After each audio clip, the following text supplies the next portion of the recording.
تو میں عرض کر رہا تھا کہ نبی صلی اللہ علیہ وسلم نے اس چیز کا بھی خیال کیے. ہم کھانے, لوگ اکثر کہتے ہیں نا بھائی داڑھی کتنی سنت ہے, داڑھی کا سائز کتنا سنت, کم از کم 1 مٹھی ہونا ضروری ہے نا. تو پیٹ کا بھی ایک شریعت میں سائز ہے, اس سے زیادہ بڑھنا اسلام میں کیا ہے؟ اگر کھانے کی وجہ سے, نیچرلی ایک الگ بات ہے, کھانے کی وجہ سے اگر وہ سائز بڑھ رہا ہے تو وہ بھی سنت کے خلاف ہے. تو اسلام نے جن چیزوں میں ہمیں ہدایات دی ہیں ان کو تو ہم فالو کرتے نہیں, جن چیزوں میں ہمیں اسلام نے آزاد چھوڑا ہے, لباس کے معاملے میں آزاد چھوڑا ہے, زبان کے معاملے میں آزاد چھوڑا ہے. دیکھو اسلام نے عربی سیکھنے کو بھی فرض قرار نہیں دیا, حالانکہ سارا اسلام کس زبان میں ہے؟ عربی میں.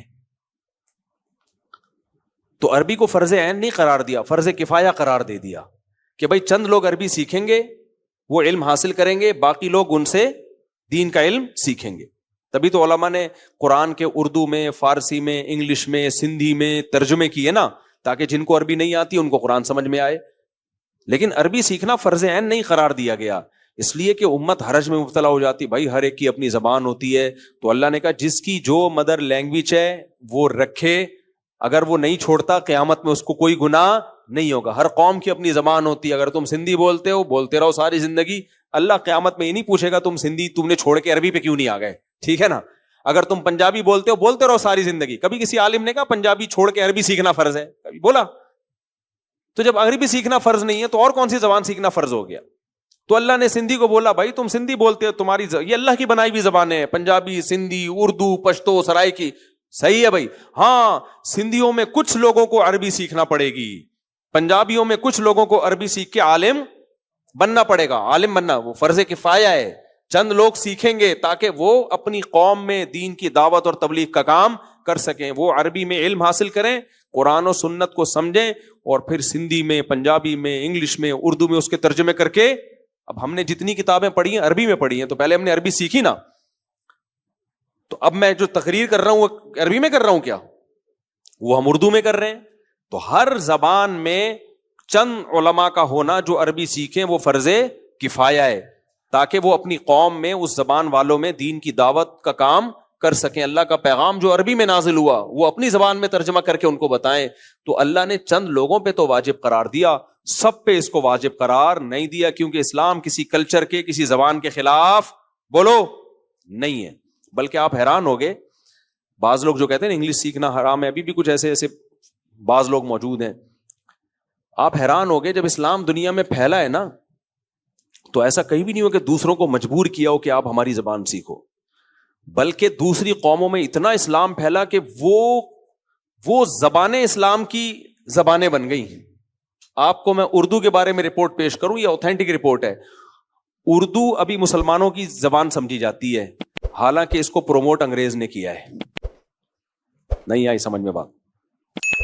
ہندوستان میں مسلمانوں کی زبان فارسی, جو سرکاری زبان تھی نا مسلمانوں کی, علمی زبان, دفتری زبان, مسلمانوں کی حکومت تھی نا, تو کون سی زبان تھی؟ فارسی. انگریز جب آیا اس نے کہا ان کا فارسی سے رشتہ ختم کرو. اب اس کو پتا تھا ہم اتنی مائنورٹی میں ہیں کہ یہ پوری کروڑوں کی عوام انگلش میں نہیں آ سکتی, تو فارسی سے رشتہ ختم کرو. اردو اس وقت ترقی کر رہی تھی, اردو کو پروموٹ کرو تاکہ ان کا اسلام سے رشتہ ختم ہو جائے, کیونکہ اسلام کی بہت زیادہ تعلیمات فارسی زبان میں تھی. عربی کی بہت ساری کتابوں کا فارسی میں ترجمہ ہو چکا ہے. جو بھی علم حاصل کرتا فارسی, آپ اپنے دادا پر داداؤں سے پوچھیں, پہلے جس کو فارسی نہیں آتی تھی, پڑھا لکھا سمجھا ہی نہیں جاتا تھا. وہ انگریز نے کیا کیا کہ مسلمانوں کا رشتہ اسلام سے ختم ہو, اس نے فارسی کو ختم کر کے کس پہ سیٹ کیا؟ اردو پہ. اس زمانے کے آپ کو اردو کے جو بڑے بڑے شاعر ملیں گے اکثر پینے پلانے والے ملیں گے آپ کو, جو مذہب سے ان کا تعلق ہی نہیں تھا, لبرل سیکولر. انگریز نے ان کو بڑی ترقی دی, مختلف خطابات سے نوازا کہ یار یہ فارسی ختم ہو تاکہ ان کا اسلامک لٹریچر ہی کی ایسی کی تیسی ہو جائے. لیکن علماء نے وقت کی نزاکت کو سمجھا اور سارا لٹریچر کس میں شفٹ کر دیا؟ اردو میں. اب یہ تحقیق ہے کہ عربی کے بعد سب سے زیادہ اسلامک لٹریچر اردو میں ہے.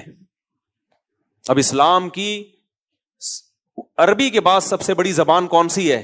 اردو ہے. تبھی میں اردو کی حفاظت کا حکم دیتا ہوں. باہر ملکوں میں جاتا ہوں بولتا ہوں اردو سے رشتہ ختم نہ کرو, یا تو عربی سیکھ لو نا, اب عربی سیکھنا تو سب کے لیے ممکن نہیں ہے, تو مدر لینگویج اردو تو فری پھوکٹ میں ملی ہوئی ہے بھائی, اس کی حفاظت کرو, کیونکہ اردو کی حفاظت ہوگی تو بہت بڑے پیمانے پر اسلام کی حفاظت ہوگی. ڈاکٹر ذاکر نائک اپنے اداروں میں اردو بھی سکھاتے ہیں.